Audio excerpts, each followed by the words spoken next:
Thanks for joining us for the morning show today on WRCO, and we're talking about the Richland School District today. It's our monthly visit with Superintendent Steve Board. He's brought along a friend today, Chris Shannon, president of the School District Foundation. So good to have you guys along. Steve, good morning. Good to see you. Good to see you. Yeah, it's awesome. The months go by pretty fast. You know, we're talking, it seemed like just the other day, it was July, and we were talking about the beginning of the school year. Yeah, so the days are long, but the months are short. Yes. It just flies by. It's been a great school year, but it's hard to believe we're into the fourth quarter now. You know, we've got, 37 days of school left. I keep reminding our staff, though, we still get 37 more days with our students, and there's still a lot of opportunities for learning and connection and relations and all the positive interactions that they can have. And so don't just kind of coast to the end of the year. Like let's finish this thing strong. But it's really been a great school year. We've had great community support, great parental support, great students, and truly wonderful staff. It's a time of year when you start talking about solo and ensemble competition. I think state forensics is coming up. I think this weekend, maybe. Yeah, I believe that's right. Yeah, there are so many things going on. It's hard for me to even keep track of it all, right? I mean, every day there seems like there's something positive, something that our students are involved in, something big, like all of those things, right? That I can't even do justice in giving them all the credit that they need. But all of those activities are just so vital to a student's development, not just in the Richland School District, any school district, the not just coming to school and learning, but the interactions, the social interactions that they're getting, the extracurricular opportunities. I mean, those are the things as a collective unit. That's what molds an individual and prepares them for life outside of high school, whether they go into college or tech school or enter the workforce immediately or join one of the Navy or Army or whatever it might be, armed forces, and it's all of those things that are mixed together. And we've just got a lot of great opportunities, a lot of great things going on. And it's our marketing communications director, Carrie Stoltz. She does a great job of promoting them all, but I don't know how she can keep it all straight. Like there's just so many things going on and so many great things every day. Somebody's saying, this is going on. I'm like, that's awesome. And so this is going on. That's awesome. I just can't keep enough of it. So it's great. Good stuff. Can you give us an update on the concession stand at the sports complex? Yeah, as the public knows, we had a fire at the concession stand here later this winter. Started in the wee hours of the morning. We were fortunate. It was a Saturday, and we actually had one of those great events going on. We had a wrestling tournament going on, so our custodial crew were there bright and early, or way earlier than they would have been on a normal Saturday, if at all. And that fire started and took off in that concession stand. And so we've had our adjusters out there. We've had the auditors, insurance people, wonderful people have been working together. They've identified what they're deeming to be the official cause of the concession stand. They can never say with 100% certainty that this is exactly what happened because we don't necessarily have video footage of it starting and nobody was obviously there. But there's a heater, a ceiling-mounted heater in one of the storerooms that we have at the concession stand for us to keep things during the winter months, right? Our snow blowers, things like that need to not get into a freezing environment. So there's a heater in there, and the blower fan went bad, and so it stopped blowing air out. But the heater was still conducting heat.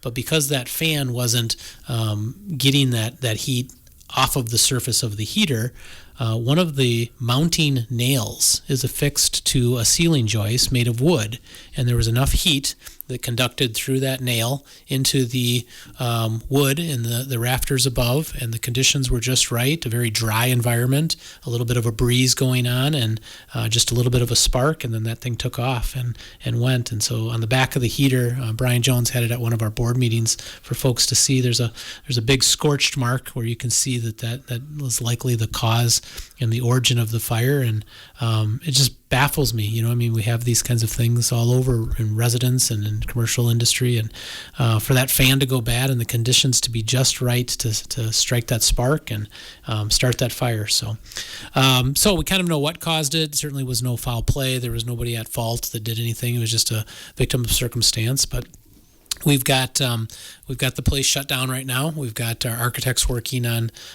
getting things developed. We've had to buy some spring sports equipment. We had some track equipment in there, some starting blocks, things like that. We've worked on getting that secured so that we have that for our spring sports, and the rest of it, we're really going to try to just buckle down and get our construction crews and the architects to work on that throughout this spring and into the summer, with the hopes of being ready to go early fall for fall sports and have that ready to go for our football and soccer games. Definitely will not be ready this spring.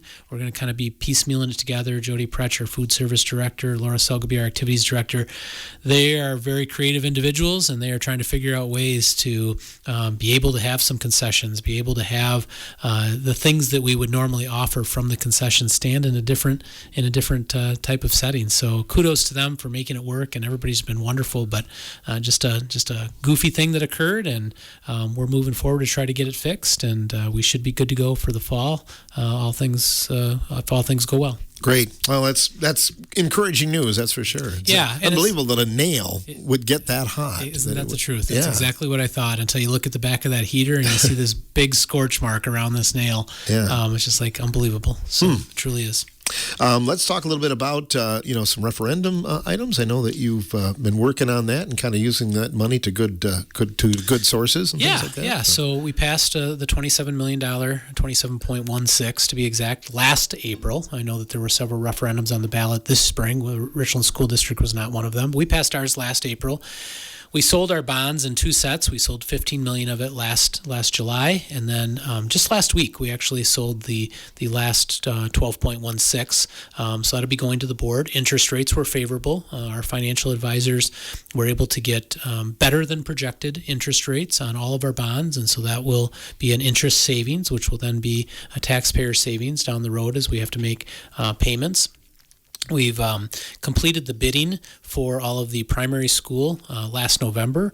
We are now gearing up for full construction mode, and so the public will start to see a lot of things happening. Even as school winds down here at the primary school, you'll start to see storage bin units being transported on property. Job trailer will be delivered here in the near future. A lot of equipment and a lot of the things that they're going to be using will start to be delivered. We're going to obviously be very conscious of where our students are at and making sure that everything's safe and secure, but they're getting everything ready because on June 9th, right, students are done on the 4th or 5th, and teachers are done on that next day, that Thursday, that next Monday, June 9th.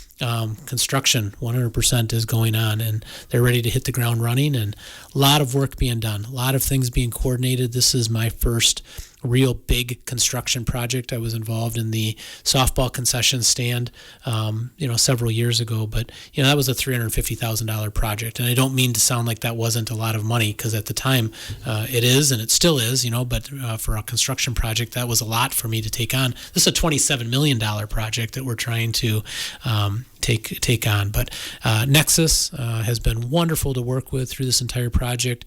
Our bids for the primary school came in a little bit higher than what we thought, but we also knew that the scope of project was increased a little bit as well. Those sinking classrooms that we had originally, we thought 2 of them were at issue. It turned out to be 4 of them that we had to shore up.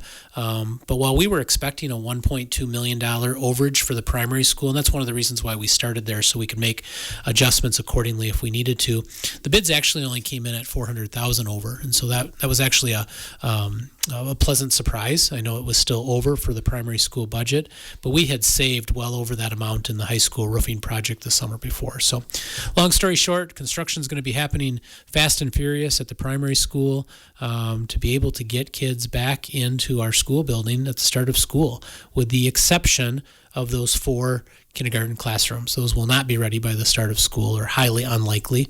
And so Mrs. Hardy and her wonderful team down there are working on plans to try to make the rooms that they've got work, -4 for the first month, 2 months, maybe 3 months of the school year, and then be ready to move into those kindergarten rooms when they're ready. Our next big date will be April 23rd. April 23rd, the bids for the intermediate school, which is what we're calling phase 2 of the project. Most of that construction will happen next summer of 26, maybe a little bit this summer.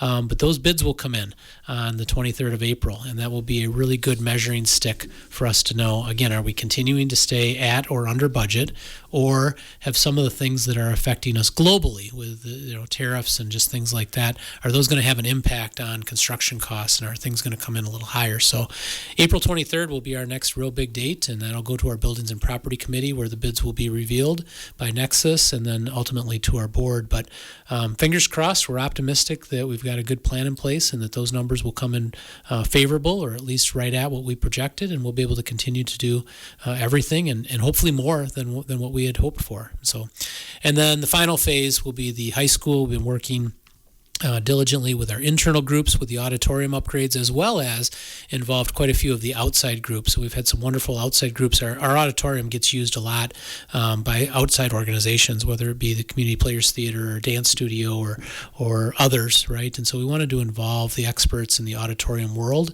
to make sure that we were getting something that worked for a community as well. And so we think we've got a good plan with that.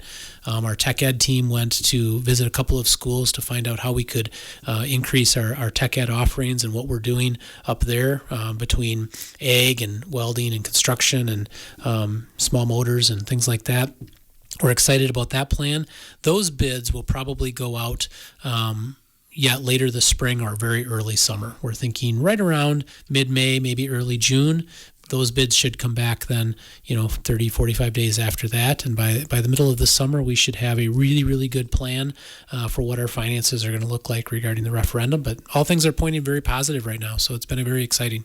The work on the 4 sinking classrooms you talked about as well. So they'll still be doing a little bit of work as the school year progresses then. Yeah, because that's going to require a lot of foundational work. They're going to have to jack up the ceilings and actually physically bring down the walls and redo the footings underneath and then build it all back up and tie it all together again. That's going to be a pretty extensive project. And as they did core samples of the dirt, some of the packing and compaction of the dirt wasn't necessarily done the way they would do it now when they built that building back then, which was one of the reasons why it has sunk. And so they're going to have to make sure that building from the ground up, literally the ground up, that the ground is in place, then the footings are in place and everything is done appropriately. And that's just going to take a little bit of time. So we're fully anticipating not having those 4 classrooms available for the start of the school year, likely probably pushing somewhere between Thanksgiving and Christmas of next year. But we've got a plan to make it work in the meantime. Sounds good. Yeah. The Richland School District Foundation, means a lot to you and the district, doesn't it? Absolutely. The school district, we really have 2 really, really good partnerships that we've got. We've got the Richland Center High School Athletic Booster Club, which is just a partnership that really focuses on the athletic side, and then the Richland School District Foundation on the other end. And that's not to mean that we don't have other really, really good relationships with our PTOs and PATTs and those kind of folks as well. But these are 2 really, really vital organizations that support and enhance the offerings that we have in our school district that the school district itself maybe can't fund to that capacity. So the foundation itself, big day coming up for our students, our seniors. We have our scholarship night on May 28th, and our foundation plays such a key role in that night. And good friend Chris Shannon, our president of our foundation, is here as well, and he can talk a little bit about the foundation. But that partnership is so vital, and so we're just so appreciative as a school district of the support that we get from the volunteers that are on these committees and on these boards to be able to support our students without really a lot of benefit other than the pure joy of helping our students in our school district. Chris, we welcome you to the show today. Good morning. Morning, Phil. Yeah, so how long have you been a part of the foundation? I've been a part of the foundation since 2011. Okay. Yeah. So. And how long have you been president? There was a phase where I was interim president and then full president, I want to say since maybe 2018, 2019, right around there. And why do you do it? I grew up in Richland Center, went to the high school, graduated. I've got kids in the school district. My wife teaches in the school district. It just seemed like one of our board members, Greg Gokenauer, was acting president at the time, and he kind of offered this opportunity to give back to the community, and I took it in 2011, and it's just kind of grown from there. What are some examples of some things, some pet projects that you've had? So there's a few things that we like to do as the board. I'll kind of go through our calendar year. Steve mentioned it right away. The first big thing that we do is the scholarship night. We work really close with the high school guidance department. They're kind of in charge of the scholarships there, and then we handle a lot of the pass-through money, the scholarship fund. Some of it we invest ourselves, and we provide the MC for the scholarship night. We provide presenters for the scholarships that, maybe the family doesn't have a presenter or the business doesn't have a presenter. We're there. We work close with the guidance department as far as organizing the event. And we usually have a little reception afterwards then too. So that's kind of the first big thing. And that's coming up, as Steve said, May 28th. Hard to believe. Yeah. Second thing that we do, it kind of ties in maybe, with homecoming week. Right now we are actively getting nominations in for our outstanding alumni. So that's something we've been doing. I believe the first one was 1997 that we had honored, and that was Carletta Heidi. And we usually take between 1 and 4 nominees a year. We review their applications, and go through the selection process. Some of the things we look for is, obviously a high school graduate from Richland Center, maybe, what type of things did they do after school? How involved were they with their community? Do they still have ties to the Richland School District? Have they, given back in any way to the community or the school district? And those are kind of some of the things we look for there. And then those nominees are selected usually early summer around June. And then homecoming, which is October 3rd this year, we honor them. We have a parade entry. So they get to go through the homecoming parade, and then we have our presentation for them prior to the football game, and then at halftime of the football game, they're also honored again. So a couple times to be honored in front of the whole community, and then also, family and friends at the reception of the presentation we have for them. Yeah, how can people nominate someone if they're listening to the program? Because I always think about how this person should be or that person should be. So it's important to get them nominated, isn't it? Right. So a couple ways we can do that. We do have nomination forms available, but also just, simply like I was going to end with this, but I'll say our email address to reach the foundation board is simply all lowercase board, BOARD, at Richland School District Foundation. Thank you, Steve. .org.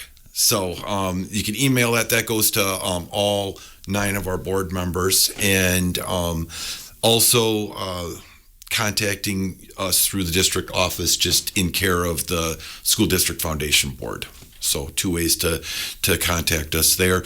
We currently have 1 opening on our board. So if you're listening to this and you feel like you'd like to get involved too, we do have an opening on our foundation board, and we have a new position in the last, I would say, year and a half, where we've got kind of an IT officer. That happens to be the open position, but we're working to automate a few more of these things as far as, donations, scholarship applications, nominees for outstanding alumni. Some of those things get it a little more user-friendly, because right now it's still pen and paper. So, how often does the board meet? So we meet monthly. We meet the 3rd Monday of the month, and we meet at the high school, the district office there, and meetings are usually approximately hour to hour and a half, 5:30 to 7 at the latest. We try and have a hard stop at 7 because, just people have lives. It's all volunteer and stuff, but we usually have a good turnout. I mean, with I guess you'd say we got 8 people on the board right now. One of them is a representative from the Richland School Board, so that position changes over time, then currently that's Scott Bailing, and then our current district administrator sits in on all our meetings, so Steve's there with me every third Monday. What about donations? You talked about that, but you're always open for those, I'm sure. Yes. So if you'd like to establish like a scholarship or a donation, if you're interested in establishing a scholarship through either from your family or memorial scholarship or through your business, we ask you to contact the school district guidance office first. They have forms that you can fill out. It's the typical information, who it's from, who it's for, criteria, qualifications, amount, how long it's going to last. And then we've got a similar form as far as basically, is this going to be money that we handle all the time in a lump sum, or is this going to be money that comes in as like a pass-through prior to the scholarship night that we just handle briefly? So that's one way of doing the scholarships. And then donations, either the physical address or the email address, contact us, and we would work on that. For people who want to make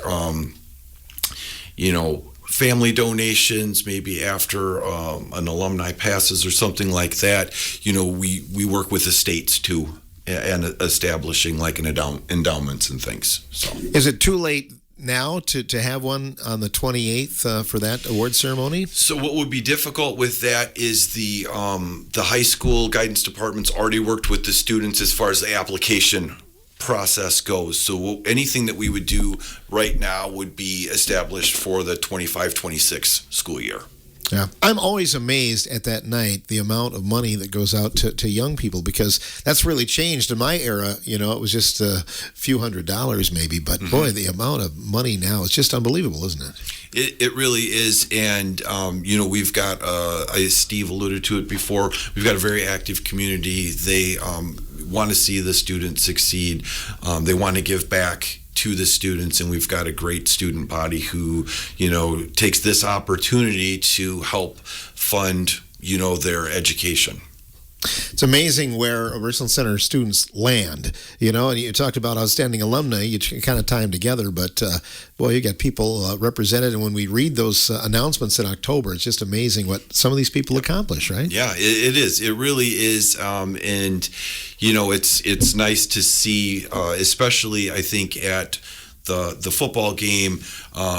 Current students can see maybe where their high school foundation led some other people, and I think that's beneficial. Kind of ties the generations together then. Yeah, indeed. We're talking about the Richland School District. Chris Shannon is our guest, Steve Board as well. We'll have more coming up on The Morning Show.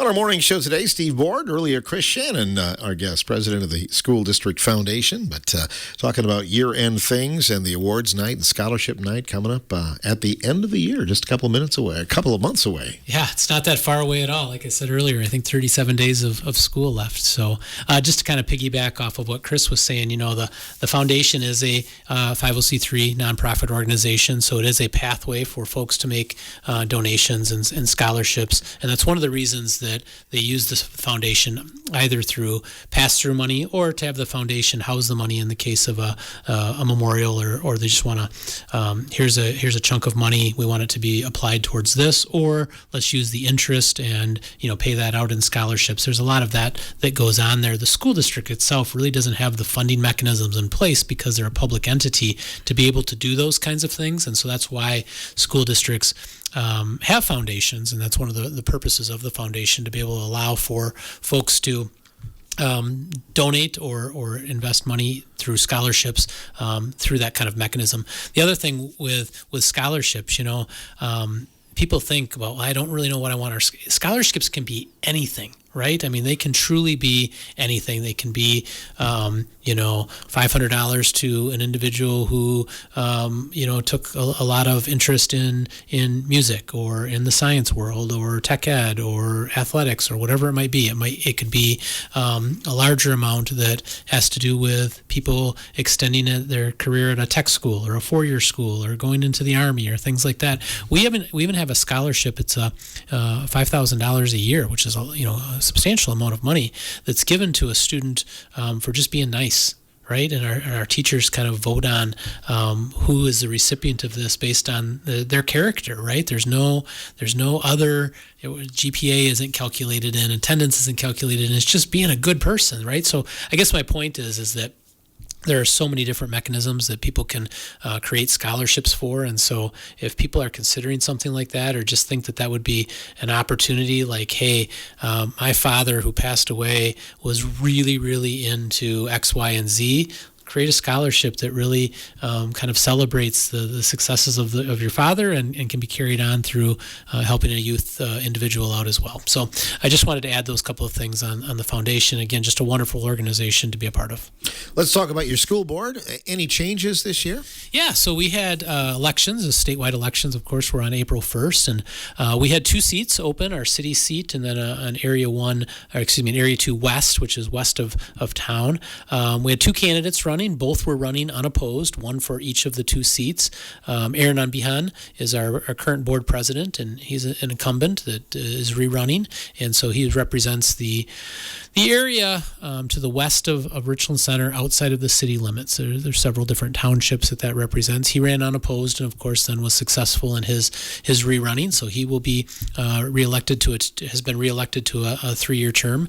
And then Neil Huntemer, who's been a board member now for a few years and has done a wonderful job on the board.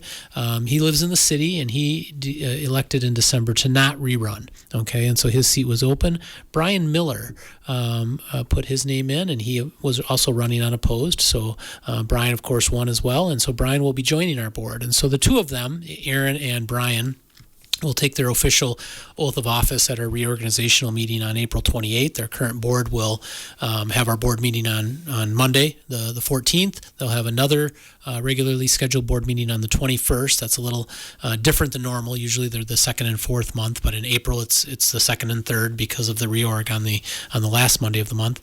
And then, as I mentioned, that special buildings and property committee where they'll be revealing those bids on the 23rd. And that'll really be the end of this current board. And then on April 28th, Aaron and Brian will join the other 5 board members and take their oath of office. And at that meeting, a president will be elected, and all of our officing positions are being elected. And then moving forward from there, whoever is elected president after the 28th, they will assign the rest of the board members to one of the 4 different committees, okay? And a board member could be on 1 or 2 different committees, but trying to take advantage of their strengths and their interests and what they really want to be a part of, whether they should be on Buildings, Property and Transportation Committee, Curriculum Assessment, Public Relations Committee, our Policy Committee, or our Personnel Negotiations and Budget Development Committee. So board members will be placed on 1 or 2 of those committees, and then May is kind of our school board start of our school board year, right? That's when our new board is really full-fledged. That's when our committees start kind of over with their yearly cycle. So it doesn't quite align with the fiscal year. It's a couple months in advance, but it's really been a pretty good process, and we're excited to have Aaron back, and we're excited to have Brian Miller part of our board, and we certainly wish Neil the best of luck and thank him for his years of service. He's been a wonderful addition and been a driving force to a lot of the positive change that we've had in our school district over the last few years.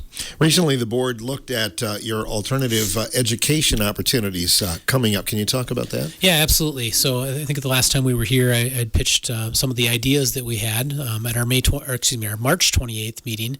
The board approved those 5 proposals that we had regarding alternative education. And I've been on here before since we started Partner, and I'm a big advocate of finding different ways to educate students. Not all students learn in the brick and mortar traditional model, right? They just have to have other ways to learn. And so we started Partner a few years ago. That's been a great success. One of the changes that'll happen there is we'll be expanding that. Third year in a row, we're expanding it from 25 students up to 40 students. That it's a 15 student increase. We've got about 17 kids on a waiting list right now, so most of them will have the opportunity. And then again, the plan is to continue to grow that, although they're starting to get to a point where they're outgrowing the space that they have, and that's a great thing, right? That they're developing those community relationships.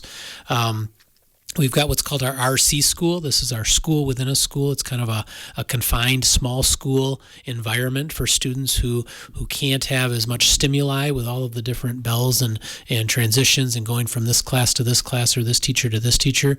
We try to keep in each of our 3 buildings. It looks a little different at each building, but try to reduce the stimuli that those students have by keeping them in one building, a little bit more of a one-room schoolhouse approach, a smaller environment, one teacher. You don't have to necessarily go to different classes. That has been wildly successful at each of the 3 buildings. I continue to just get teachers and staff and people in the buildings that just say that has been just a game changer. It's such a small change, but really has allowed for all of the students to grow and prosper in the school. Our off-campus alt-ed was increased from a 3/4 FTE to a full-time FTE, whether that's with one person or divided up over multiple. Those are people who educate students that can't necessarily make it to our on-campus facilities. So they meet somewhere else. Sometimes it's homebound or at the public library, those kinds of situations. So a little bit of increase there. And then the 2 big ones are the ROA, which has been in existence for a long time. We're kind of calling this ROA V2, right? Version 2, called the Hive.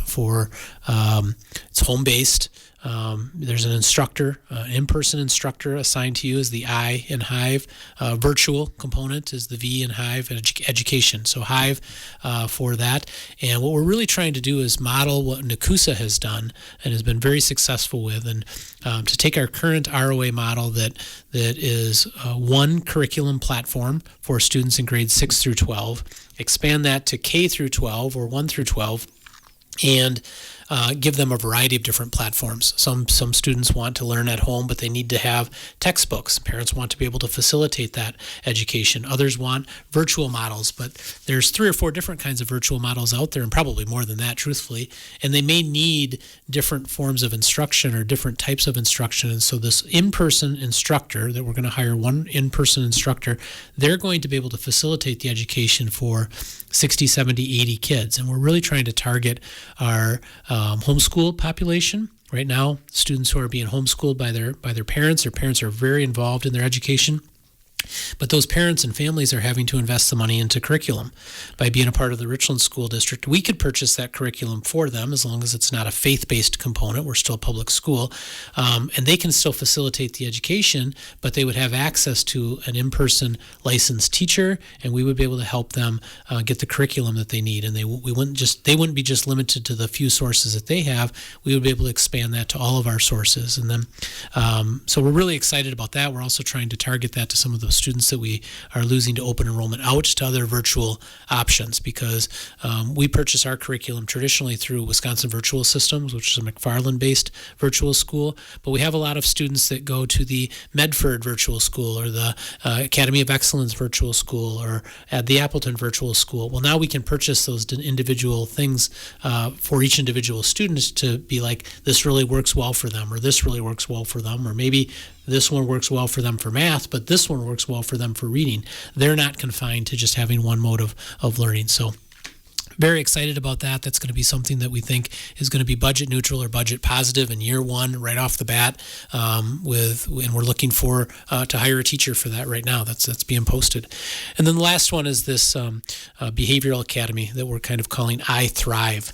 And that is going to be a lower level pre-K through grade 3 or 4, where we're really focusing on getting students the behavioral supports that they need, the therapy supports that they may need, and the academic supports. There are institutions around the state that do 1 or maybe 2 of those, but we don't really know of any that does all 3 of them, right? There are therapy components that aren't educational components, and therefore schools can't spend the money to help the students go to therapy, right? That has to come from someplace else.